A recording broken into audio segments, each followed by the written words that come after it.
Sintayong diminta netizen Korea Selatan untuk kembali. Pelatih timnas Indonesia Sintayong membuat prediksi akurat tentang peluang Korea Selatan di Piala Asia 2023. Komentarnya menjadi perbincangan hangat di komunitas online Korea. Dalam artikel di komunitas online Event Korea, berisi konten wawancara eksekutif yang dilakukan Sintayong dengan media olahraga Sport News pada tanggal 1. Dalam wawancara tersebut, Sintayong memprediksi kemungkinan Korea menjuarai Piala Asia. Prediksinya ternyata benar. Korea Selatan yang memainkan sepak bola zombie yang tidak akan pernah mati. Dalam artian selalu unggul, penguasaan bola dan beruntung dalam perpanjangan waktu dan melaju ke semifinal. Namun di hadapan Yordania yang sedang mempersiapkan matang, keberuntungan saja tidak cukup. Korea Selatan pun tersingkir dari Piala Asia 2023 setelah kalah 0-2. Beberapa netizen berspekulasi bahwa Sintayong mengetahui situasi di Korea dengan baik, memperkirakan akhir yang buruk tetapi tetap diam. Hal tersebut membuat beberapa netizen berharap Sintayong kembali ke timnas Korea Selatan. Proses naturalisasi dua pemain Belanda untuk timnas Indonesia melambat. Proses naturalisasi dua pemain kelahiran Belanda untuk timnas Indonesia melambat. Keduanya adalah Ragnar Oratmangun dan Tom Haye. Anggota Komite Eksekutif EXO PSSI Arya Sinulinga mengatakan bahwa prosedur perpindahan kewarganegaraan keduanya hendak diteruskan ke DPR. Masalahnya DPR mulai masa reses mulai 7 Februari 2024 hingga 4 Maret 2024 sehingga naturalisasi Oratmangun dan Tom Haye belum bisa dibahas oleh DPR. Pada 21 dan 26 Maret 2024, Timnas Indonesia akan melanjutkan putaran kedua kualifikasi Piala Dunia 2026 Grup F melawan Timnas Vietnam 2 kali. Dikhawatirkan jika pengajuan naturalisasinya tidak disebut, Oratmangun dan Tom Haye gagal membela Timnas Indonesia pada akhir bulan depan. Namun, Arya tetap optimis naturalisasi Oratmangun dan Tom Haye bisa rampung sebelum Timnas Indonesia berhadapan dengan Vietnam di kualifikasi Piala Dunia 2026 zona Asia.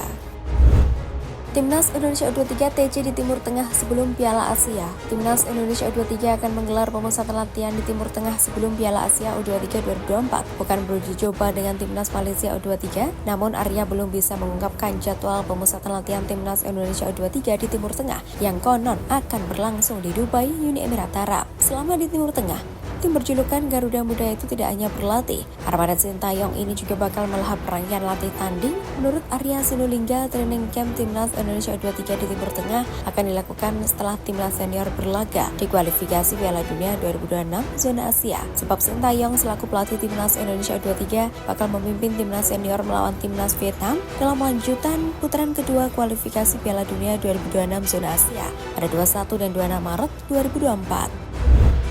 Park Hang-seo yang diminta jadi pelatih timnas Korea Selatan gantikan Jurgen Klinsmann. Publik sepak bola Korea Selatan meminta Federasi Sepak Bola Korea Selatan KFA memecat Jurgen Klinsmann di kursi pelatih timnas Korea Selatan. Desakan itu muncul karena Korea Selatan terhenti langkahnya di semifinal Piala Asia 2023 bermodalkan pemain-pemain seperti Son Heung-min, Lee Kang-in hingga Kim Min-jae. Korea Selatan harusnya keluar menjadi juara Piala Asia 2023. Terlebih pesaing terkuat Korea Selatan, Jepang, sudah rontok di perempat final Piala Asia 2023. Lebih ironis lagi, Korea Selatan kalah 0-2 dari tim yang ranking FIFA-nya jauh di bawah mereka, yakni Yordania.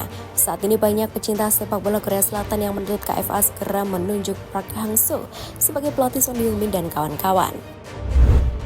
Pengamat Timnas Vietnam minder dengan performa Indonesia yang makin tangguh. Pengamat Timnas Vietnam Ta Binh Chuang minder dengan performa Timnas Indonesia yang makin tangguh di tangan Sintayong. Ia memperingatkan The Golden Star untuk berhati-hati jelang laga nanti. Indonesia untuk pertama kalinya menang melawan Vietnam pada laga kompetitif resmi di bawah FIFA. Pada 19 Januari 2024, skuad Garuda menang tipis 1-0 di babak penyisihan grup Piala Asia 2023 lewat gol penalti Asnawi Mangkualam. Itu merupakan kemenangan pertama Indonesia atas Vietnam sejak terakhir pada leg 1 semifinal Piala AFF 2016 dengan skor 2-1. Hasil positif itu mendapat reaksi dari TA. Menurutnya, semua tim akan berkembang setelah mengalami kekalahan, termasuk Indonesia. Skuad asuhan Sintayong itu sempat kalah 0-2 dari Vietnam pada leg 2 semifinal Piala AFF 2022 atau pertemuan terakhir sebelum Piala Asia. Stadion legendaris Malaysia bakal dirobohkan. Stadion Shah Alam sebagai monumen penting dalam sejarah sepak bola Malaysia bakal dirobohkan dalam waktu dekat. Di stadion itu, Bambang Pamungkas dan Eli Aiboy pernah membuat mengukir prestasi besar. Stadion Shah Alam mulai dibangun pada 1990 dan pertama kali dibuka secara publik 4 tahun berselang. Stadion Shah Alam menjadi salah satu stadion terbesar di dunia dengan kapasitas hingga 80.000 penonton. Saat ini masih aktif beroperasi. Kini Stadion Shah Alam jadi markas bagi dua tim kenamaan Malaysia yakni Selangor FC dan PKNS FC. Stadion Shah Alam juga pernah dipakai untuk turnamen besar seperti Piala Dunia U17 1997, SEA Games 2001, Piala Asia 2007, dan SEA Games 2017. Merujuk pada laporan Sinar Harian, pembongkaran akan dilakukan secara manual dan memakan waktu hingga Juni 2025 mendatang. Nantinya di lokasi sama bakal dibangun kompleks olahraga yang baru. Pemerintah negara bagian Selangor memastikan bahwa bangunan baru tidak kalah megah dibanding Stadion Shah Alam. 17 umpan tanpa putus pada gol Borneo FC lawan Persija Jakarta. Borneo FC menunjukkan performa yang apik saat berjumpa Persija Jakarta pada pekan ke-24 BRI Liga 1 2023-2024. Borneo FC bikin satu gol indah, gol yang tercipta lewat 17 umpan tanpa putus. Laga antara Borneo FC versus Persija dimainkan di Stadion Batakan Selasa 6 Februari 2024 malam waktu Indonesia Barat. Pesut Eta meraih kemenangan dengan skor 3-1. Gol Borneo FC dicetak Muhammad Sihran, Wiljan Pluim, dan Komang Teguh. Sementara Persija mendapat gol hiburan dari aksi Gustavo Almeida pada menit ke-90+2.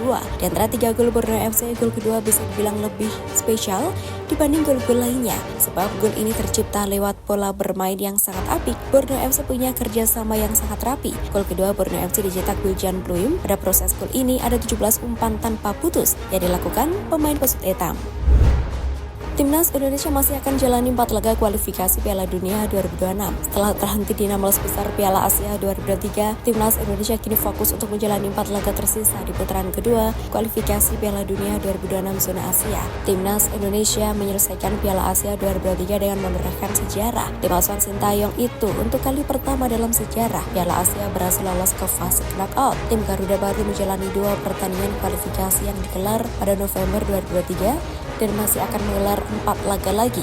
2 diantaranya pada Maret 2024 dan 2 hari lainnya pada Juni 2024. Dari 4 pertandingan yang masih akan dijalani Timnas Indonesia di kualifikasi Piala Dunia 2026 zona Asia, 2 diantaranya adalah laga melawan Vietnam, baik kandang maupun tandang. Selain itu, Timnas Indonesia punya 2 laga kandang melawan Irak dan Filipina. Jika meraih 2 kemenangan atas The Golden Star Warriors, tim Garuda akan punya 7 poin dari 4 laga dan bakal berada di atas Vietnam dalam klasemen grup F kualifikasi Piala Dunia 2026 zona Asia setelah periode Maret 2024, tanpa harus memikirkan seperti apa hasil 2 pertandingan yang mempertemukan Irak dan Filipina pada saat yang sama.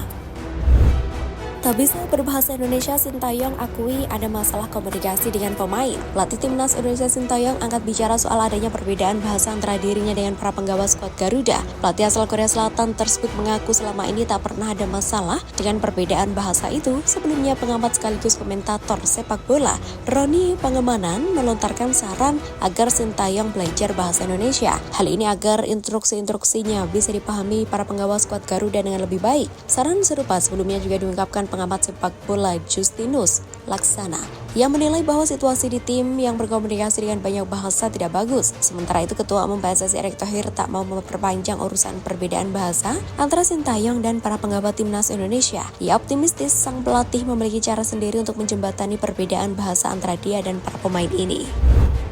Thomas Doll buka-bukaan setelah Persija di Gunung Borneo FC. Pelatih Persija Jakarta Thomas Doll buka-bukaan setelah Andri Tani Ardiasa dan kawan-kawan di Gunung Borneo FC Samarinda 1-3 dalam pekan ke-24 BRI Liga 1 2023-2024. Thomas Doll tidak senang dengan penyebab gol pertama Borneo FC lewat Muhammad Sihran pada menit ke-24 yang dipicu oleh blunder bek Persija Jakarta dan Samuyama.